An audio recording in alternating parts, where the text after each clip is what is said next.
Usa ka mahimayawong adlaw dinhi sa Central Bukidnon Institute diin gipahigayon ang Spirit of Prophecy Symposium and Certification nga adunay temang Share the Gift of Light, Sow the Word and Preach the World.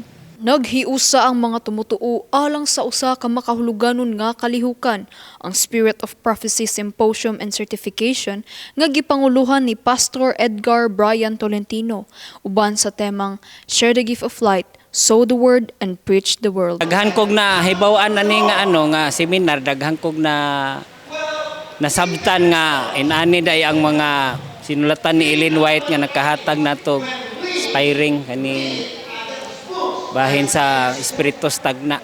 Dako iyang pasalamat sa dihang siya daghag nakatunan bahin sa mga sinulat ni Ellen G. White. Dako kayo nga privilege ang ako ang pag-apil ani nga seminar sa SOP tungod kay ang knowledge nga na-stagnant na refresh, then ang mga prophecy na balik sa ako ang panumduman. Ang mga pagtulunan sa propesiya nahimong pribilehiyo ug mas nasabtan pa ang ubang kahulugan niini. Ko kay ni siya katabang sa atong iglesia, pagpaligon sa atong iglesia nga daghan ang mga pangutana nga matubag nato nga kini makahatag og dugang pagtulunan nga magtubo ta kita espirituhanon nga atong maabot ang kalabuton nga mahimo kitang mature nga mga 70 Adventist members. Ang usagid sa objective niini nga matudluan ang mga kaigsunan sa kung unsaon sa pagbalanse sa mga sinulat ni Mrs. White in terms sa application sa atong pagkinabuhi